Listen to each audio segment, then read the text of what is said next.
بسم الله الرحمن الرحيم ياسين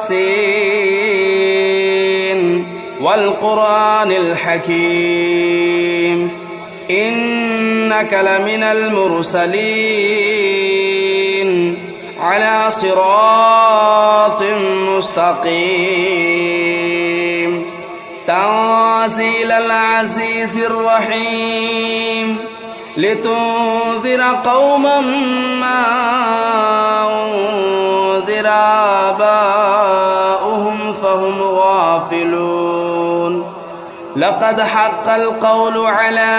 أكثرهم فهم لا يؤمنون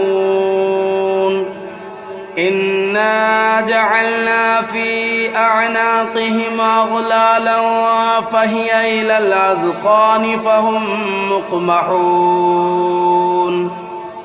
وجعلنا من بين أيديهم سدا ومن خلفهم سدا فأغشيناهم فهم لا يبصرون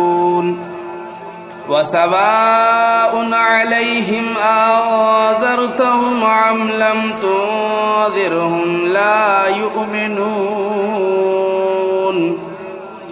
إنما تنذر من اتبع الذكر وخشي الرحمن بالغيب فبشره بمغفرة وأجر كريم إنا نحن نحيي الموتى ونكتب ما قدموا وآثارهم وكل شيء أحصيناه في إمام مبين واضرب لهم مثلا أصحاب القرية إذ جاءها المرسلون إذا أرسلنا إليهم اثنين فكذبوهما فعززنا بثالث فقالوا إنا إليكم مرسلون قالوا ما أنتم إلا بشر مثلنا وما أنزل الرحمن من شيء إن أنتم إلا تكذبون قالوا ربنا يعلم إنا إليكم لمرسلون وما علينا إلا البلاغ المبين قالوا إنا تطيرنا بكم لئن لم تنتهوا لنرجمنكم وليمسنكم منا عذاب أليم قالوا طائركم معكم أئن ذكرتم بل أنتم قوم مسرفون وجاء من أقصى المدينة رجل يسعى قال يا قوم اتبعوا المرسلين اتبعوا من لا يسألكم أجرا وهم مهتدون وما لي لا أعبد الذي فطرني وإليه ترجعون أتخذوا من دونه آلهة إن يردني الرحمن بضر لا تغن عني شفاعتهم شيئا ولا ينقذون إني إذا لفي ضلال مبين إني آمنت بربكم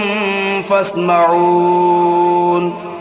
قيل ادخل الجنة قال يا ليت قومي يعلمون بما غفر لي ربي وجعلني من المكرمين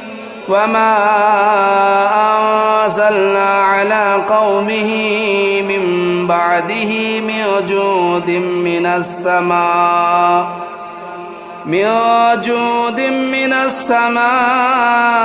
وما كنا منزلين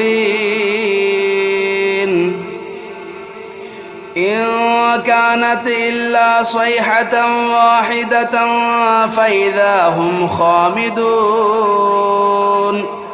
يا حسرة على العباد ما يأتيهم من رسول إلا كانوا به يستهزئون ألم يروا كم أهلكنا قبلهم من القرون أنهم إليهم لا يرجعون وإن كل لما جميع لدينا محضرون وآية لهم الأرض الميتة أحييناها وأخرجنا منها حبا فمنه يأكلون وجعلنا فيها جنات من نخيل وأعناب وفجرنا فيها من العيون ليأكلوا من ثمره وما عملته أيديهم أفلا يشكرون سبحان الذي خلق الأزواج كلها مما تنبت الأرض ومن أنفسهم ومما لا يعلمون وآية لهم الليل نسلخ منه النهار فإذا هم مظلمون والشمس تجري لمستقر لها ذلك تقدير العزيز العليم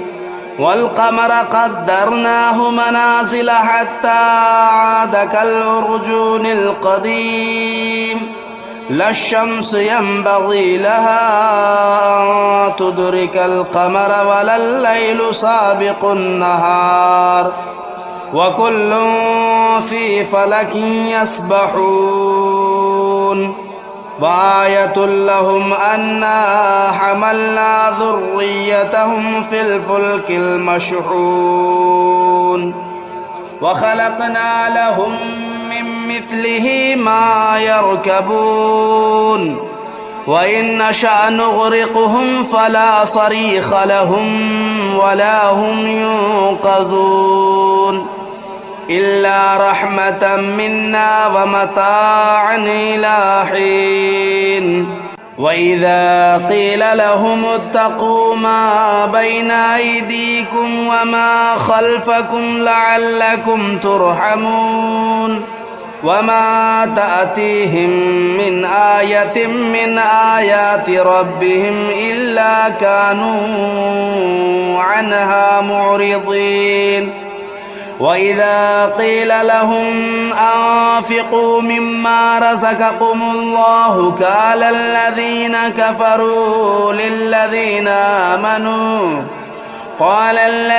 كفروا للذين آمنوا أنطعم من لو يشاء الله أطعمه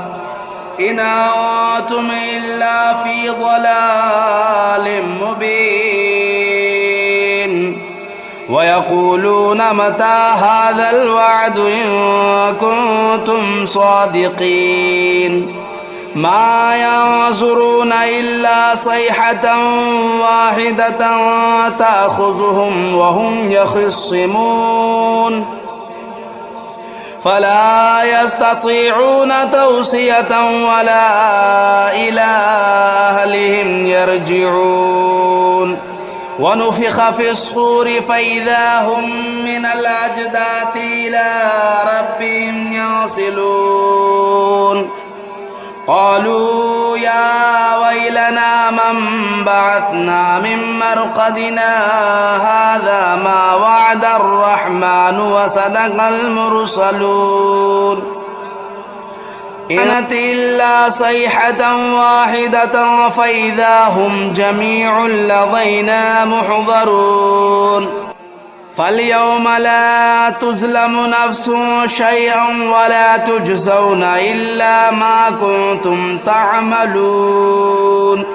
إن أصحاب الجنة اليوم في شغل فاكهون هم وأزواجهم في ظلال على الأرائك متكئون لهم فيها فاكهة ولهم ما يدعون سلام قولا من رب رحيم وامتازوا اليوم أيها المجرمون ألم أعهد إليكم يا بني آدم ألا تعبدوا الشيطان إنه لكم عدو مبين وأن اعبدوني هذا صراط مستقيم ولقد أضل منكم جبلا كثيرا أفلم تكونوا تعقلون هذه جهنم التي كنتم توعدون اصلوها اليوم بما كنتم تكفرون اليوم نختم على أفواههم وتكلمنا أيديهم وتشهد أرجلهم بما كانوا يكسبون ولو نشاء لطمسنا على أعينهم فاستبقوا الصراط فأنى يبصرون ولو نشاء لمسخناهم على مكانتهم فما استطاعوا مضيا ولا يرجعون ومن نعمره ننكسه في الخلق أفلا يعقلون وما علمناه الشعر وما ينبغي له إن هو إلا ذكر وقرآن مبين لينذر من كان حيا ويحق القول على الكافرين أولم يروا أنا خلقنا لهم مما عملت أيدينا أنعاما فهم لا مالكون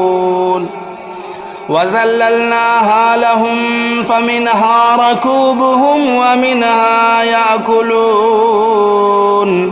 ولهم فيها منافع ومشارب أفلا يشكرون واتخذوا من دون الله آلهة لعلهم ينصرون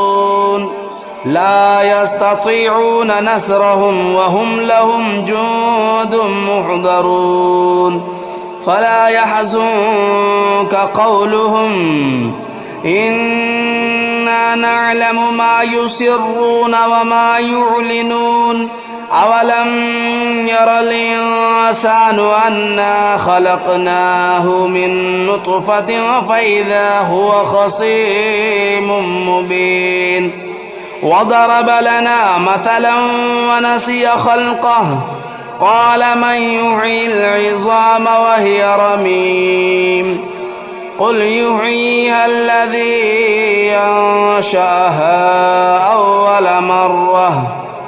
وهو بكل خلق عليم الذي جعل لكم من الشجر الأخضر نارا فإذا أنتم منه توقدون أوليس الذي خلق السماوات والأرض بقادر على أن يخلق مثلهم بلى وهو الخلاق العليم إنما أمره إذا أراد شيئا أن يقول له كن فيكون فسبحان الذي بيده ملكوت كل شيء وإليه ترجعون بسم الله الرحمن الرحيم الرحمن علم القرآن خلق الإنسان علمه البيان الشمس والقمر بحسبان والنجم والشجر يسجدان والسماء رفعها ووضع الميزان ألا تطغوا في الميزان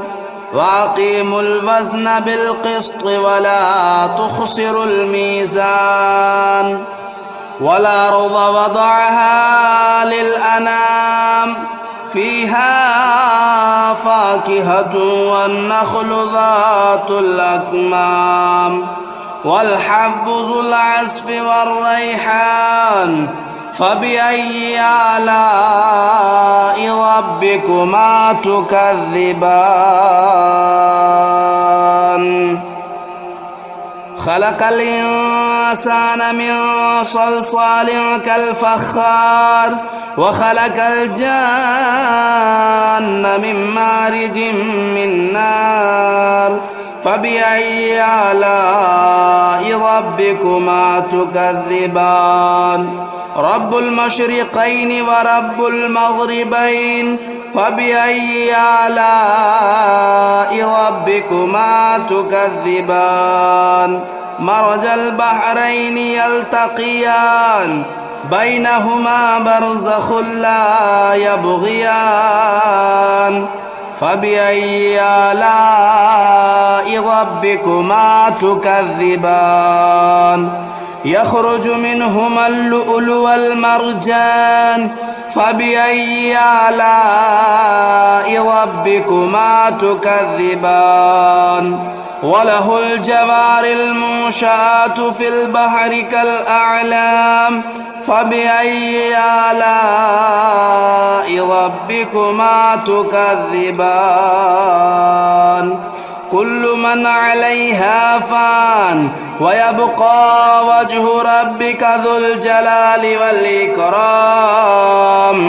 فبأي آلاء ربكما تكذبان يسأله من في السماوات والأرض كل يوم هو في شأن فبأي آلاء ربكما تكذبان سنفرغ لكم أيها الثقلان فبأي آلاء ربكما تكذبان يا معشر الجن والإنس إن استطعتم أن تنفذوا من أقطار السماوات والأرض فانفذوا لا تنفذون إلا بسلطان فبأي آلاء ربكما تكذبان يرسل عليكما شواظ من نار ونحاس فلا تنتصران فبأي آلاء ربكما تكذبان فإذا انشقت السماء فكانت وردة كالدهان فبأي آلاء ربكما تكذبان فيومئذ لا يسأل عن ذنبه إنس ولا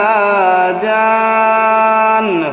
فبأي آلاء ربكما تكذبان يعرف المجرمون بسيماهم فيؤخذوا بالنواصي والأقدام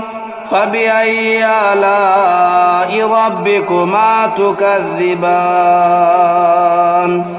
هذه جهنم التي يكذب بها المجرمون يطوفون بينها وبين حميم آن فبأي آلاء ربكما تكذبان ولمن خاف مقام ربه جنتان فبأي آلاء ربكما تكذبان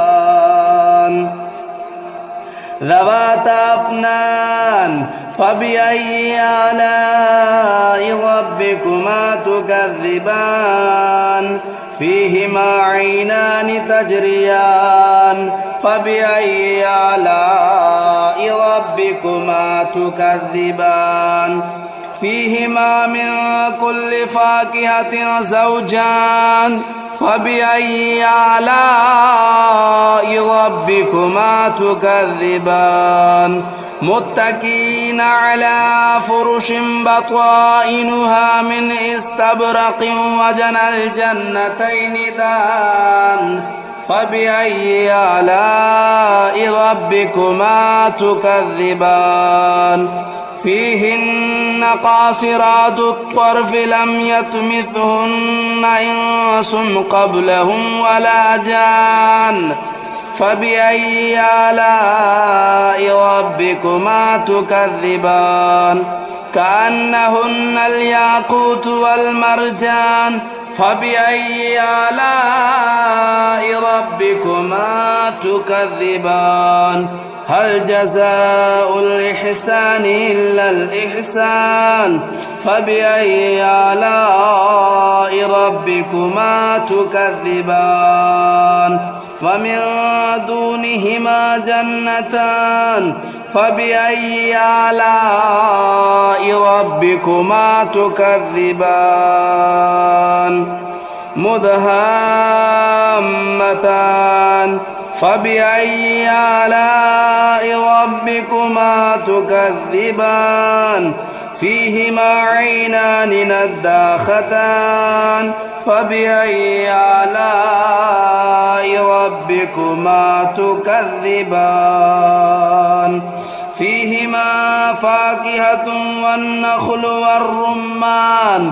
فبأي آلاء ربكما تكذبان فيهن خيرات حسان فبأي آلاء ربكما تكذبان حور مقصورات في الخيام فبأي آلاء ربكما تكذبان لم يطمثهن إنس قبلهم ولا جان فبأي آلاء ربكما تكذبان متكئين على رفرف خضر وبخري حسان فبأي آلاء ربكما تكذبان تبارك اسم ربك ذو الجلال والإكرام بسم الله الرحمن الرحيم تبارك الذي بيده الملك وهو على كل شيء قدير الذي خلق الموت والحياة ليبلوكم أيكم أحسن عملا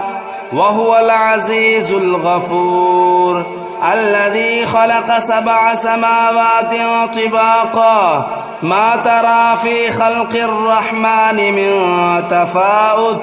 فارجع البصر هل ترى من فطور ثم ارجع البصر كرتين ينقلب إليك البصر خاسئا وهو حسير ولقد زينا السماء الدنيا بمصابيح وجعلناها رجوما للشياطين وأعتدنا لهم عذاب السعير وللذين كفروا بربهم عذاب جهنم وبئس المصير إذا ألقوا فيها سمعوا لها شهيقا وهي تفور تكاد تميز من الغيظ كلما ألقي فيها فوج سألهم خزنتها ألم يأتكم نذير قالوا بلى قد جاءنا نذير فكذبنا وقلنا ما نزل الله من شيء إن أنتم إلا في ضلال كبير وقالوا لو كنا نسمع أو نعقل ما كنا في أصحاب السعير فاعترفوا بذنبهم فسحقا لأصحاب السعير إن الذين يخشون ربهم بالغيب لهم مغفرة وأجر كبير وأسروا قولكم أو اجهروا به إنه عليم بذات الصدور ألا يعلم من خلق وهو اللطيف الخبير هو الذي جعل لكم الأرض ذلولا فامشوا في مناكبها وكلوا من رزقه وإليه النشور أأمنتم من في السماء أن يخسف بكم الأرض فإذا هي تمور أم أمنتم من في السماء أن يرسل عليكم حاصبا فستعلمون كيف نذير ولقد كذب الذين من قبلهم فكيف كان نكير أولم يروا إلى الطير فوقهم صافات ويقبضن ما يمسكهن إلا الرحمن إنه بكل شيء بصير أمن هذا الذي هو جند لكم ينصركم من دون الرحمن إن الكافرون إلا في غرور أمن هذا الذي يرزقكم إن أمسك رزقه بل لجوا في عتو ونفور أفمن يمشي مكبا على وجهه أهدى أمن يمشي سويا